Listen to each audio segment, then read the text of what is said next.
Hi Joel. Back at the gorge. I just thought I'd check on the planches. I said I would. We had gully wind and well, it wasn't really pissing down, but it was a little bit of rain. So I thought I'd better get back and check. And so thought I'd give you some extra footage. I parked at the bottom of the hill down there because there's some sort of police paddy wagon down the other end of the road. So I thought, better be safe than sorry. Oh, and got my wellies out because, you know. So it was a lot of effort, but Heather came back from an appointment today and she's just colour check on the magenta red, mainly magenta, of the ukes up there, if you haven't seen them. So yeah, back vistas, yeah, solar panel. As I said before, I watched half my neighbourhood go solar in 5 years, and the other half go solar in the 6th year. So they put as much up in the 6th year as they did in the preceding 5 years. So yeah.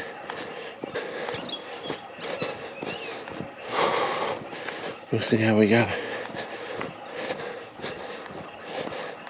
But yeah, I got the boots on just in case. Got a bit of a shock a few years ago.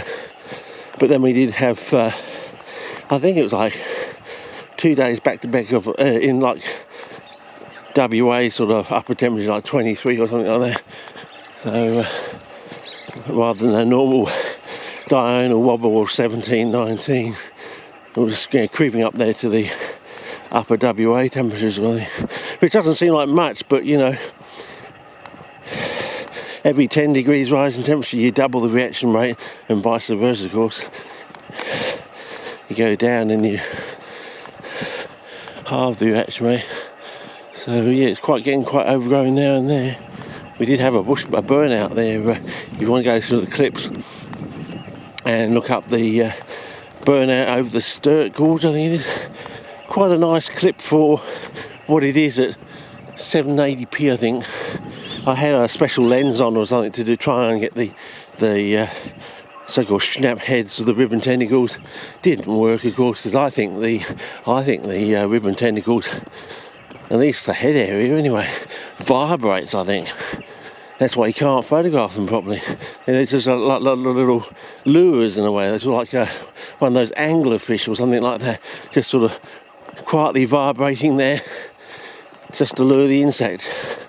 A little bit of movement and glistening there, and bang, you know, they get caught.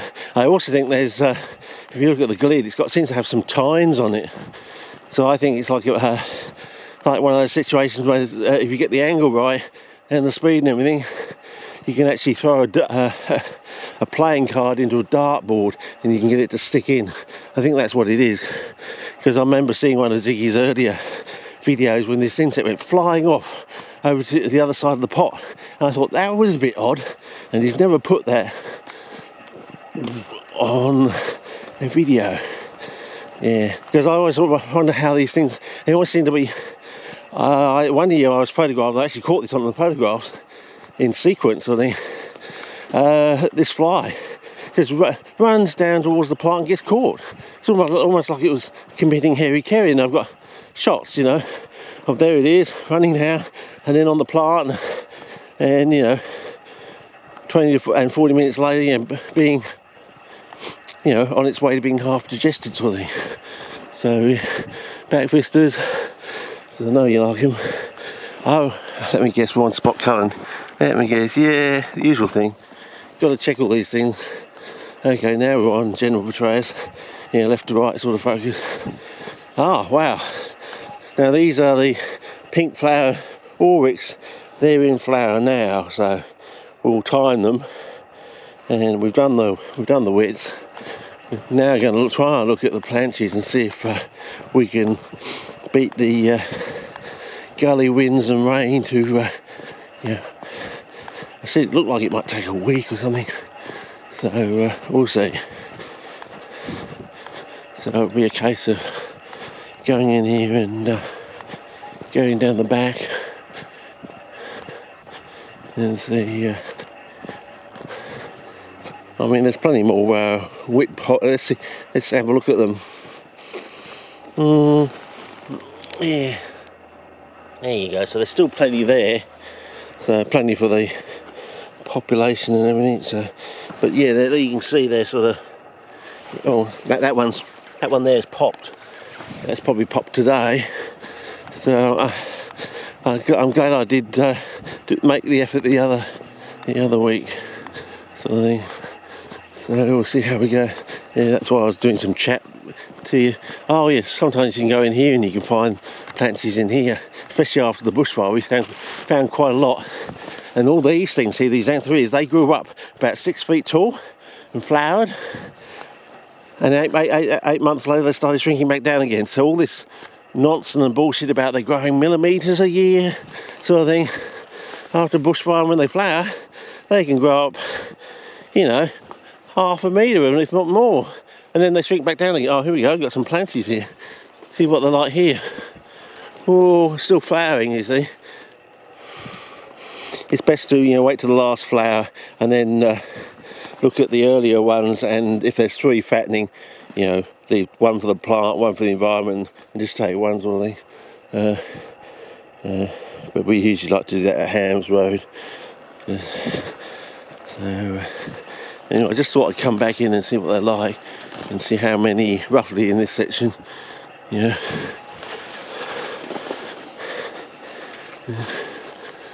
Because you used to be able to walk around and about. I don't know if we're just going to quickly walk in here.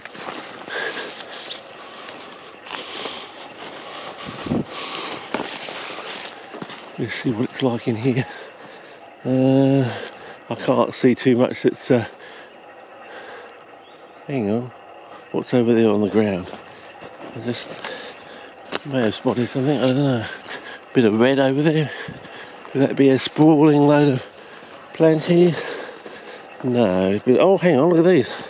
Well, there you go. Gee, they're not bad enough. So, 1, 2, 3. They all set seed. You get quite a few. Oh, there's one there.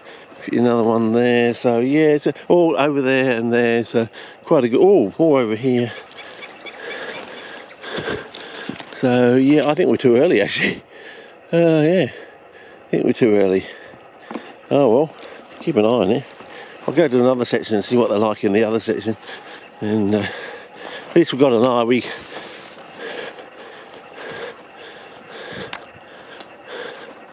So I think that is a serpentine accumulator plant, I think.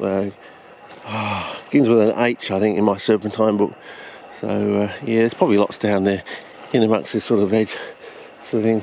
Maybe we'll just go back and... what time have we got?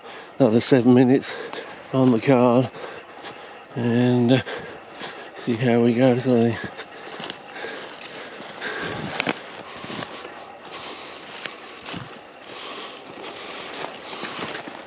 Rock.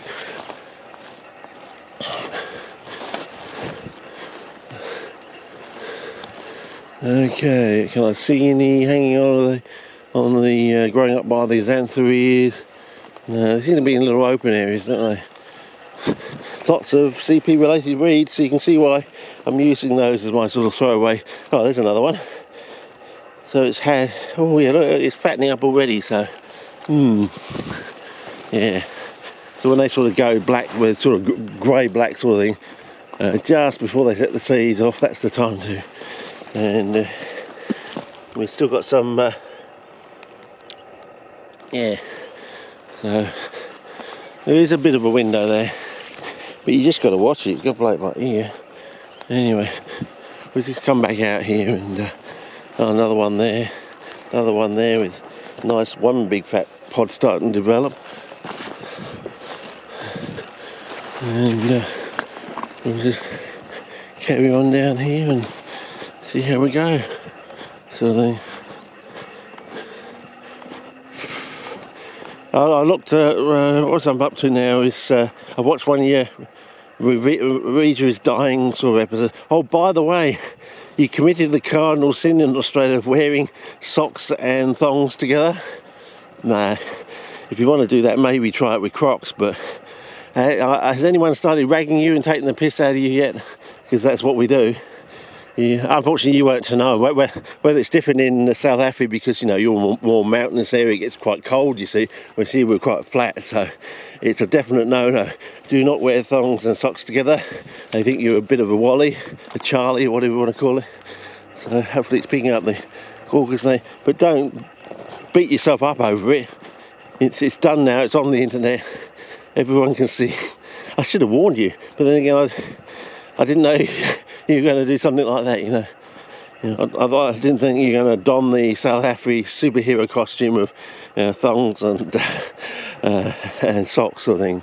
But yeah, I don't know how cold it used to get at your place in your winter, and when and that's the other thing I would like to know, when exactly was your so-called winter window, when it was compared to ours, how long was it longer, shorter, what? And also other things like basic questions like Giftberg, it's supposed to be Poison Mountain. What is the poison? I don't think. I think I tried googling it the other day and couldn't get a definitive answer what the poison of Poison Mountain was. You know, so you might want to do a video just talking about that. You know, with a whole load of photographs or maybe connected links to YouTube videos of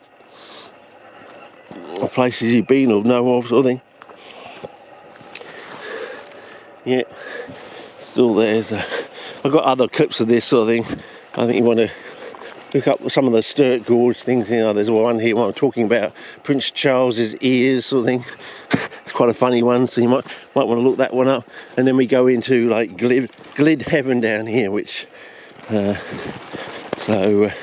yeah, by the way, as I said with Heather, she came back today with the information after these 4 weekly courses. She then moves on to radiation. Now get this, it's 5 weeks of low dose radiation every day of the week, 5 days a week for 5 weeks. So that's every day of the week. It's going to be a trip down to the Tennyson Centre for this low dose radiation treatment, and it is accumulative too, so it gets worse and worse and worse. So it's a bit like the chemo, but from a radiation standpoint. So I'll play it by ear. I should be able to get you Glid. I should be able to get you some Mincar, because they're quite close to where I live, sort of thing. I'll see what I can get in the Pelty, sort of thing.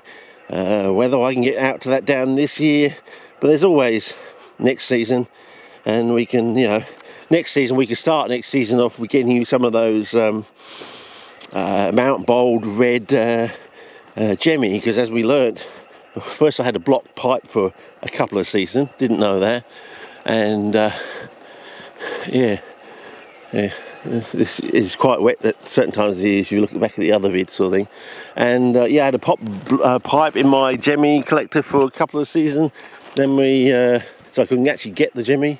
And then we discovered not all Gemmy are created equally. The original ones that Donnie had collected, the Mount Bold red ones, which are a lot darker, almost black red, a bit like the black stemmed oars in a way.